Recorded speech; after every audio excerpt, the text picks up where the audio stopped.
Hello guys! I want to wish you all a happy new year. In honor of this, we want to give you a gift in the form of a 20% discount on a Giga subscription. It will last until February 19th, so have time to purchase. I would like to start the video with a rework of 10 shadows. We've changed everything, from sprites to abilities, and added new shadows. Divine Dog sprites have been completely redrawn. Animations such as normal state, running, and falling have also been added. We also added the ability to bite. Let's move on to their hybrid form. After being summoned, he starts running in a straight line and attacks anyone who gets in his way, after which he returns to the shadows. The next shadow is Round Deer. His main ability is healing. He is only able to heal within a certain radius of himself. If the target moves too far away, the deer will follow him. You can also select a target for heal in the context menu. The next shadow is Piercing Ox. After the summoning, the bull runs forward and rams everything in its path. Max Elephant has been added. His main weapon is his weight, with which he can destroy buildings, cars, and people. He can also shoot water with his proboscis. We added 2 variations of frogs. The first ones are ordinary. They attract objects with their tongue. The second is flying. They drag objects to the user of the technique. The next shadow is Orochi. He has 2 forms. The first one is attacking. The Orochi flies out of the shadows and impales everyone in its path. The second is the usual one. The Orochi can grab objects or hit them with his body. Rabbit Escape has received new features. Now, in addition to cloning themselves, rabbits can attack everyone ahead of the summoner. The next function allows the user of the technique to fly by pushing off rabbits. When the main rabbit dies, all abilities associated with Rabbit Escape will disappear. In the 10 shadows menu, you can increase their power. The higher the number, the stronger they are. I would also like to mention that you can attach any shadow to a limb. Colorless limbs mean that nothing is attached to this limb. Red means that this limb is occupied. Megumi also received his domain expansion, Chimera Shadow Garden. In it, Megumi can endlessly summon his shadows, but if he leaves the domain, all the shadows will disappear. The next character in the update is Yorozu. She has 33,000 cursed energy, a new ability, and a new domain expansion. Well, let's get started. Yorozu has 5 abilities. They can be activated in the context menu of the hand. The first ability is a single shot.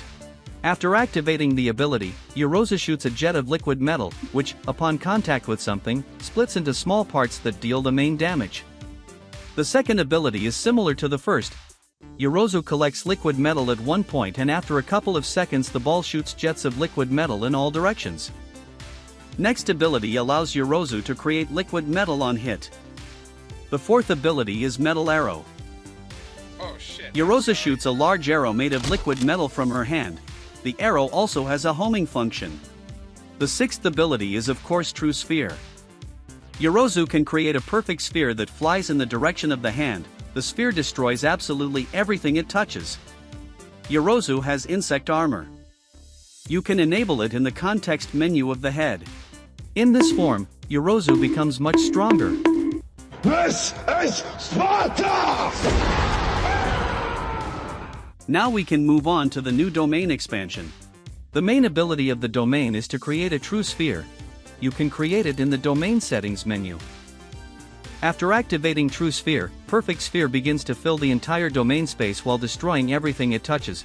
If the sphere fills the entire space, the domain will close. That's all I wanted to say about Yorozu. The next character is Naoya Curse.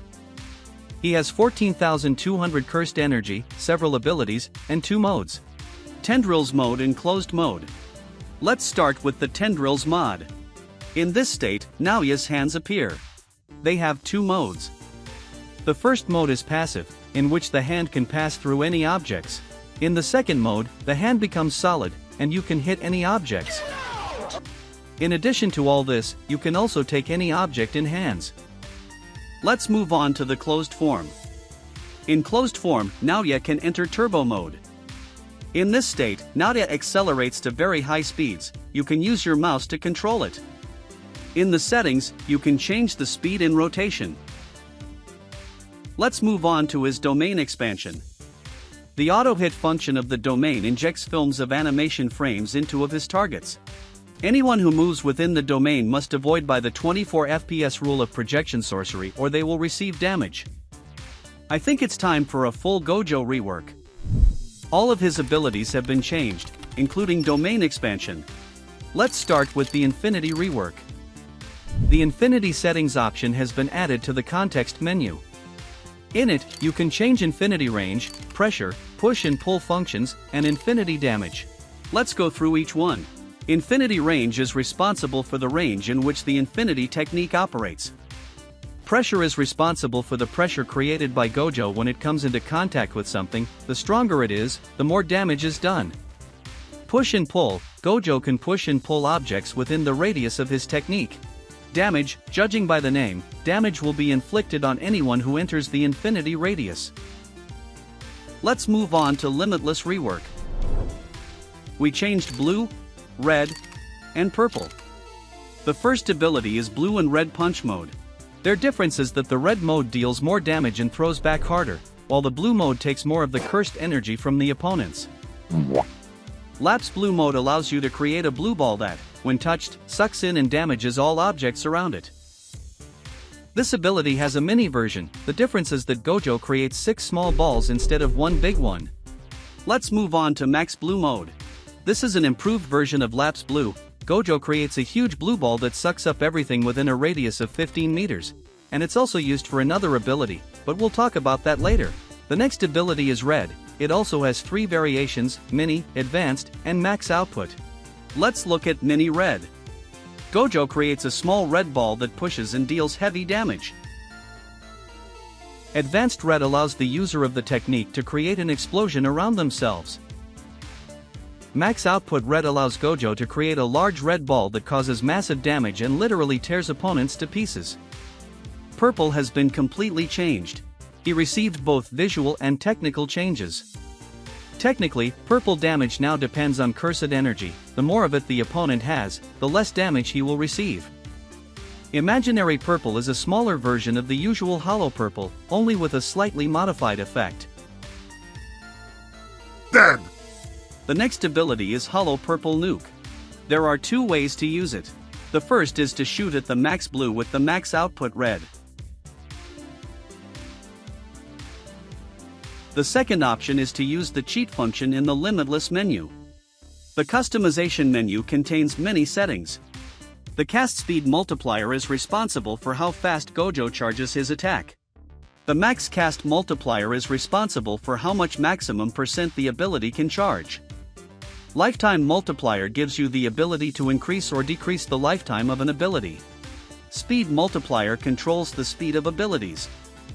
Radius multiple is responsible for the radius in which abilities operate.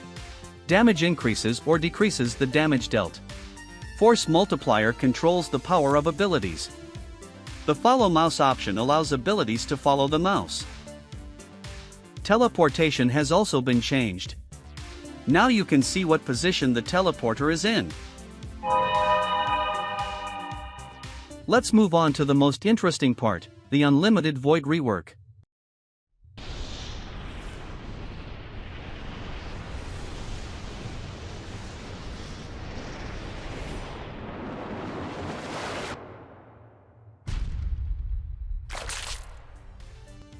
Basically, only the appearance has been changed, but new features have been added such as unfreezing people in the context menu.